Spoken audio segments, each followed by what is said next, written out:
Y'all forgot. What's up, everybody? It's your girl, Kiwan, and I am back with Love After Lockup, Season 7, Episode 10, The X-Files. Before I start, make sure y'all like, comment, subscribe. Click the notification bell button so you can be updated on every video. Make sure y'all do all the stuff. Okay, take me through that. Listen, I am 1 subscriber away from 900. And I just can't seem to understand why one little angel just can't subscribe to my channel. So I begged. Listen, I'm not begging, but I'm just asking real nice. Go on and subscribe to my channel. Thank you very much. Okay, we have fun around here. Okay. Anyway.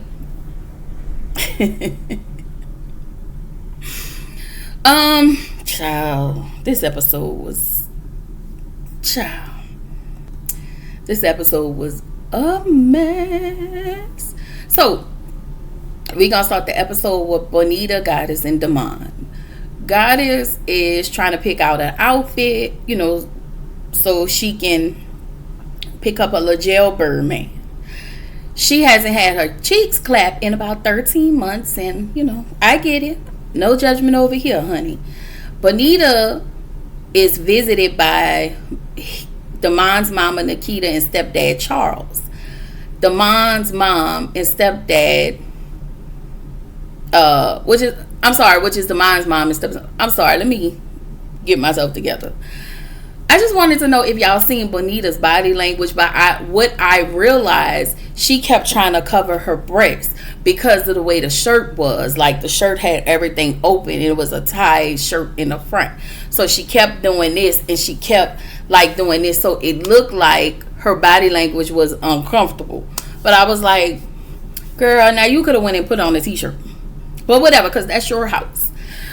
So Nikita feels guilty for knowing that her son is lying to both women. Lady, you're wrong. Okay? This is a sanctified channel, and I'ma just say you're wrong. So anyway, we found out that this is Damon's second time being released. So he's been in jail twice. His stepdad, Charles, think that he'll be ready this go around. We hope so. Okay, we hope so. Damon, when you come out, sit down, eat your food, and just live. Okay, get a little job, a little piece of job over here, and just live. Okay. So over at Gigi's house, she's gonna cook Damon some lamb chops and some asparagus because that's what he wants. And so ultimately, Damon wants a poly relationship so he can be happy. Don't forget, he also wants 10 kids. Anyway, over at Bonita's, everybody's in the kitchen celebrating Damon's release, and I'm just like, girl, okay. Anyway, we get over to Rich and Felicia. Felicia is finally released. She haven't seen her parents in about 9 to 10 years. Felicia said her parents couldn't visit because they had warrants, but they had virtual visits. I actually love this for Felicia, and shout out to Mrs. Best, because we found out that Felicia is in school currently in New Orleans at UNO. And if you don't know, that is the University of New Orleans. It is in Gentilly. Okay? That's a great school. If you ever... That is a PWI. UNO... Is UNO a PWI? Lord. Suno is not a PWI. Tulane is a PWI. UNO is a bit of a mix, but UNO is a great school. UNO is a great school. Okay? So whenever you see it and you see UNO, please don't call it UNO. Okay? It's the University of New Orleans. That's what it's called. Really nice Really nice program, really nice school next to Benjamin Franklin. It's not in Gentile. It's around the lake. All right, it's around Ben Franklin. That's UNO. I remember because I used to go to that campus for the summertime. Anyway, not what this is about. Not what this is about. So Felicia talks about how she used to get in trouble a lot when she was a kid, and how she was locked up at 17 for the armed robbery charge. After greeting her family, she finally greets Rich, and I was like, yuck, because I think y'all already know I think Rich is a creep, but we're here. Felicia says she needs to learn how to drive. She needs to get a car so she can get a car, and she needs to learn how to drive because she needs to get a job. She's never had a job before. She doesn't know how to pay bills because she's been locked up since she was 17, and she's never wrote a check. Well, we don't do checks no more. We have checking accounts, and we do tap. That's how we pay. We tap pay, or we pay online. Okay, that's all I'm saying. Anyway, Kelly and Michael, girl, I'm going to say this. Kelly looked better in this episode than she ever looked even when she was in love during Lockup. She looked sloppy. And now, since you have this man back in your life, now you all of a sudden want to dress it up and look and decide you want to act like a lady instead of just already keeping yourself together for you. Girl, please. Kelly said, if you marry an inmate, there is nowhere else to go but up. I said, girl, the bar is definitely in hell. And you have further let us know how low the bar is. So she got herself a new car. He doesn't know. I don't think he's paying attention to that. And she doesn't want him to pay attention. So she wants to distract him. His monitor is going off. So that's one of the things that is distracting him currently. And, she's trying to get to the house so she can give him some. Okay, girl, I guess. We finally see Michael. Michael's been incarcerated for 8 years. He has a year and a halfway house. And then we see that the ankle monitor wasn't working. He called to get everything situated. I do know in real time, according to being on Mrs. Best Live yesterday, shout out to her and Watch Your Mouth Reviews, that him and Kelly broke up. I don't know if they're divorced. She said that they broke up. But drop down in the comments and let me know if they divorced or not. I hope so. Because, just something tells me that, as we talked about it yesterday, he definitely used that lady. He used her for her money, and you knew this lady was terrible with money, and then you still decided to use that against her. So yeah. Anyway, next scene, Kirsten and when I tell you Kirsten is so raggedy, she tells the kids that Brady is coming home, and because they little kids and they're full of innocence, they're happy about it. Yay! Because they don't realize that Brady is a shitty ass nigga who don't take care of his own kids. Okay? She tells them that she has to travel to go and get him, I guess, or to see him, because I still didn't understand any of that. And she said that he's going to be an excellent father. But Corey already said to Kirsten that her girls had asked why Brady doesn't contact them. Brady is a deadbeat. But Kirsten is one of those women who think her baloney smelling pussy is going to make this man different for her and her kids, and therefore he's going to be different. He's going to be different to his own kids. That's not how that works. Just like her trying to have a baby. I hope you don't have a baby. I'm glad that she wasn't able to see him, that everything happened, because you're not supposed to have a baby with this Methodist person. Okay. Anyway, Kirsten's mom come over. We found out that Kirsten's mom was a single mom, and Kirsten's father was on drugs, and he left her mom to fend for herself. And so Kirsten said that Brady and her father are different from one another. And I'm like, girl, Brady is exactly like your father because he's absent from his own kid's life. He's in jail just like your father is in jail currently. Girl, please I need you to get all the way out of our face, because you coming on this screen trying to fluff Brady up as if he's some type of a good guy. He's not, and you're trifling. You're very trifling. But I mean, y'all, they gotta be talking loud outside. Anyway, Kirsten is going to use her entire savings to visit Brady. She says she hopes and prays that Brady gets a job. She prayed that Brady gets a job, I guess, somewhere in Wichita Falls. Kirsten's mom was like, Brady has a mother already. Like, he has a mom to help him. And she combats and says, well, he has a wife. And her mom was like, yes, he has a wife who has responsibilities. And I was just like,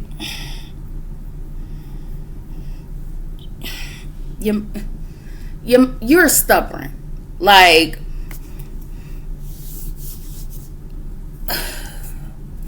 I feel like not only is she stubborn, I feel like Kirsten has been sold on the jail call, on the jail talk hearsay. I think he painted a picture for her about taking care of her and giving her some type of false sense of reality. I guess that's what they call it. Giving her this soft life and how she doesn't have to work. It sounds good. So I'm going to create a story for you because I don't have nothing but time in here. So I'm just going to create a story to make it sound good, so you can keep me around. So anyway, again, another thing, we already know that Brady isn't taking care of his own kids, but you want to live this soft life, and you want to have a baby for this man. And not only do you want to do that, you have spent between $2,000 to $3,000 on him while he was locked up. Brady said he would love to take you on a cruise. How, sir? How? If you get out, you're in a halfway house. You can't even leave like that. I don't understand how these people want this level of freedom, but you get with somebody who is still bound in a way. And I think Mrs. Best said it on her channel yesterday, about the people being not being able to do a lot of things. You are still bound because you're tying yourself to someone who can't do a lot of things, and because you don't want to anger this person, and you don't want to disappoint this person or make this person feel a way, you're gonna then bound yourself to unnecessarily. And that's just how I feel about it. So then we get to Carrington and Zay. So Zay's sisters think that he shouldn't be putting himself through this. Carrington's sister thinks that she shouldn't be putting herself through this. And I totally agree. Because you don't know Zay. His sisters don't even like you. You know that, you feel that, and you understand that. But something tells me that you have always been a good girl, and now you want to prove to yourself that you're not as, that you don't you don't want to be painted with this good girl image. So what are you gonna do? You go get the most ratchetest nigga, get pregnant by him, and you let him run amok in your life. And once he continuously run amok and take all of your good years from you, then it'll be towards the end of that, when he decides to leave you and wisen up for somebody else, then you'll be able to decide and understand that what you did was you made a mistake. You'll then see the error of your ways. But it's going to take all of this for you to see the error of your ways.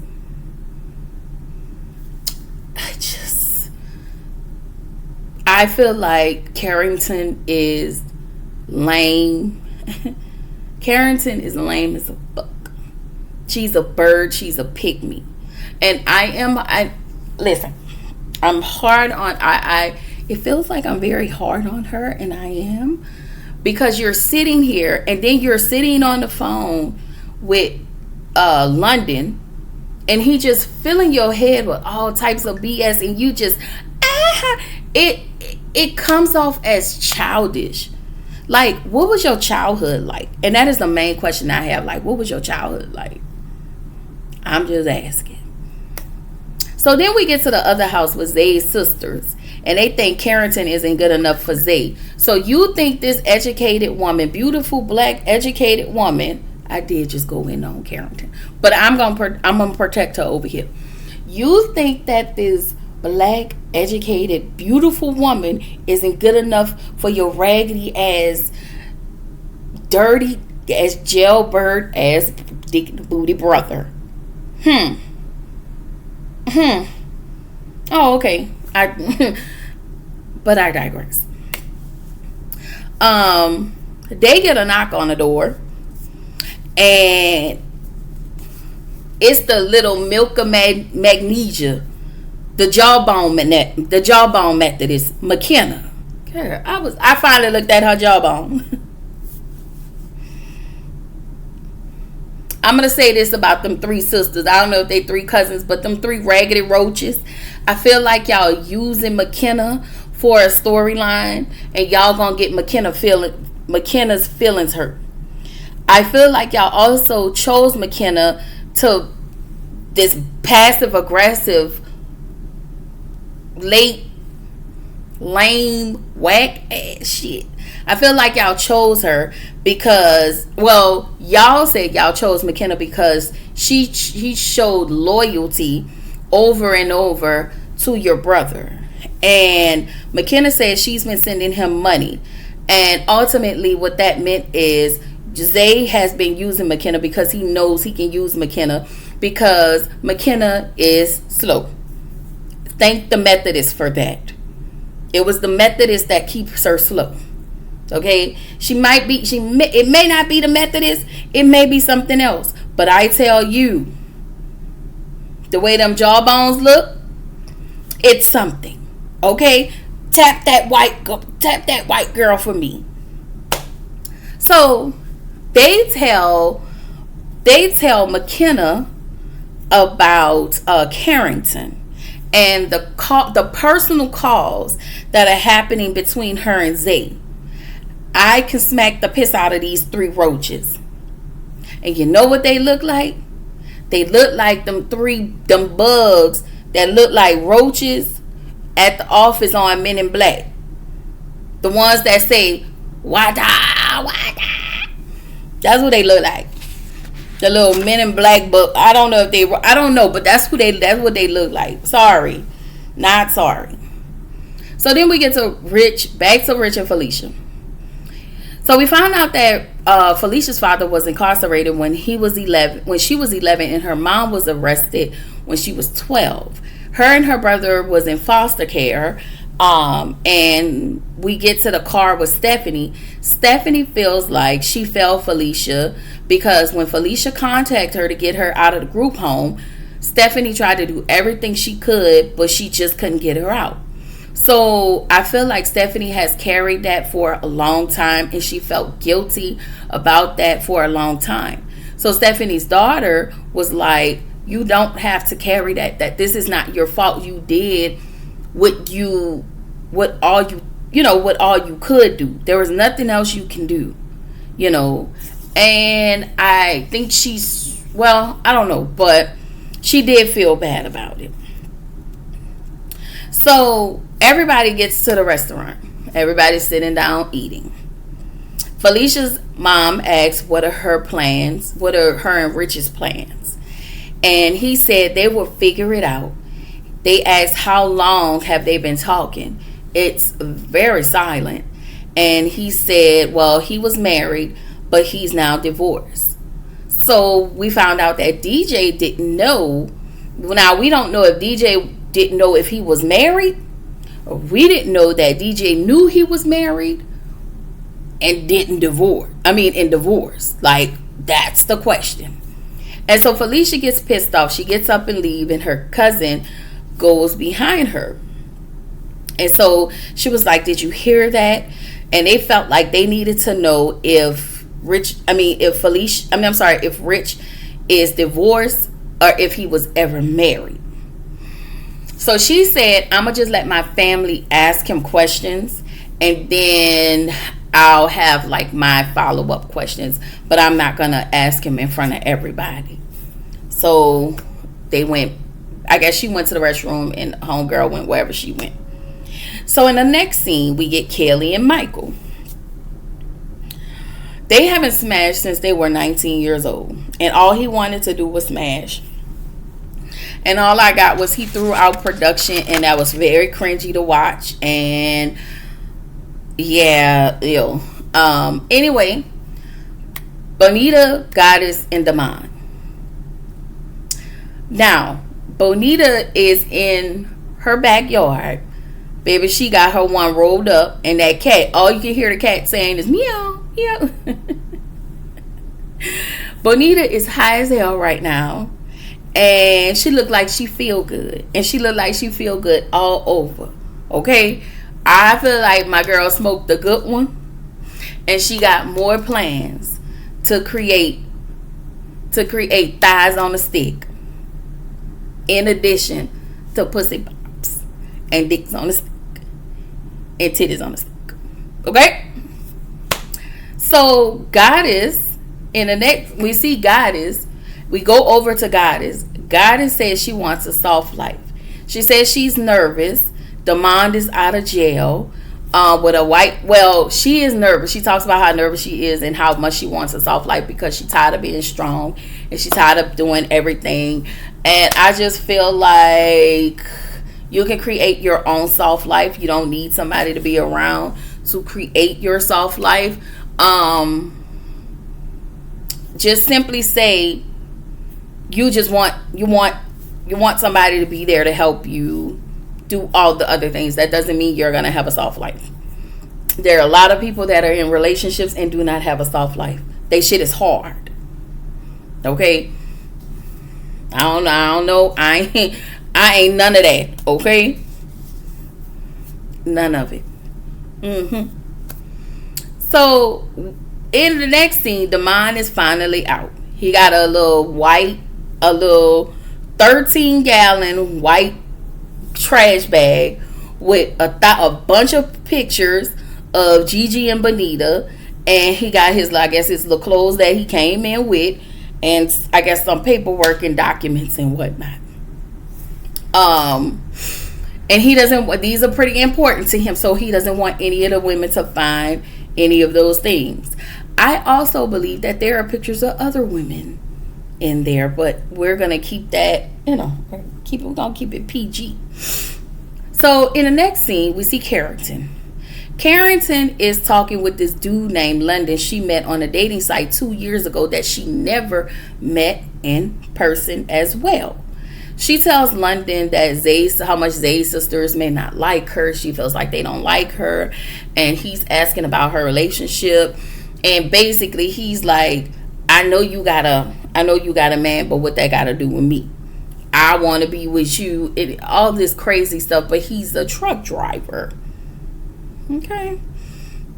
It's given you're not gonna be you're just like Zay. You're probably hoish just like Zay. And that's all I'm gonna say. Again, I understand that Carrington is a pick-me, And she will smile at any man. It seems as though she will smile at any man that tells her she's pretty. I look at her and I feel like she was one of those women, one of those younger girls that was never picked because of her tone.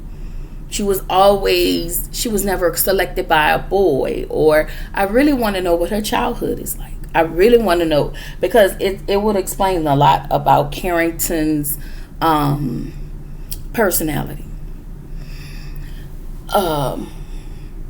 So anyway, Carrington, for me, the way she was on the phone with London, and he said the smallest thing, and she just thought it was so, it just felt lame to me. Like, it just felt extremely lame. Like, she just sitting here laughing and kikiing, like all the stuff he was saying was funny as, and I was like, he's so lame. Like, ma'am, can you not see past this? Like, I can see past it, and I'm looking at this. All I'm doing is looking at the TV screen and understanding that this man is on bullshit. But we gonna play it up for the cameras, because I hope you're a lot smarter than that. Because Carrington do give me, I'm book smart, but I'm not street smart, and I'm not nigga smart. Anyway, Kirsten's stupid ass. She brings the ring that I'm pretty sure she paid for. Because Brady wants the ring, and I'm like, he probably want to pawn it so he can, for Methodist reasons only. And so she's about to drive 8 hours to one place, another 8 hours to another place, and another 6 or 7 hours to another place in order to visit this man. No motherfucking ma'am. Use a bird if I ain't never seen it. If I ain't never seen it. She is mad. He calls her. Well, right now, she was like, I haven't had sex in a while, and I just want to have sex with my husband. I want to be down, and we're planning on getting pregnant tonight. I didn't take my pills, which was so stupid. I didn't take my pills, so we may get pregnant tonight. Brady calls her and tells her that he has to be at the halfway house by 4 o'clock and not 6. So they won't have time to be at the hotel. You see how the Lord steps in once again in this episode? Was it this episode? It might have been another episode. But you see how the Lord just steps in, creeps right on in. Creep right on in.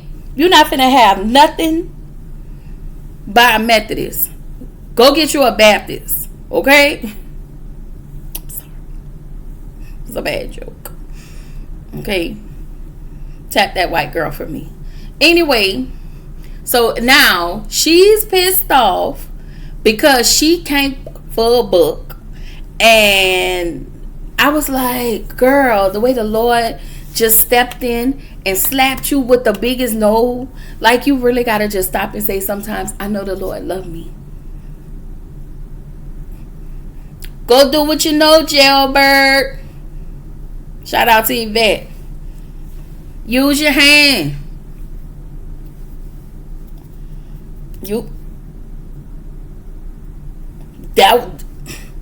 Sorry. At some point, please, YouTube people, don't cancel me. Please don't. So then, back over with Felicia and Rich. Rich, bummy, broke ass, didn't even get the lady anything for her release. You didn't get her a Houston t-shirt. You didn't get her a keychain that says Houston, Texas. I love Houston. A Houston picture frame. You didn't get this lady anything. You didn't get her no flowers. Like, you literally didn't even stop at Kroger at your you're in Louisiana. So you didn't stop at the nearest Rouse's and pick up flowers for this lady. Okay? Like, you could have picked up something on the way for her. You felt like your presence should be her present. Boy, because you are not the prize. Okay? But You expect her to pop it for pimp later at the hotel, right? Right. Okay. Anyway, Gigi and Demand. Okay. Baby Gigi finally made it to Demand. She ran to her man. He picked her up. I was like, he got a lot of strength. You understand? Oh, that's what I meant to do. Baby, he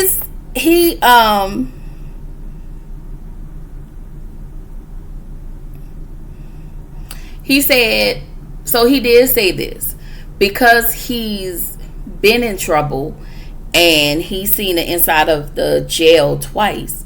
He's not allowing himself to see the inside of the prison ever again. And I'm gonna say this, I really do believe Demond. I believe, and even with him being on TV, I think that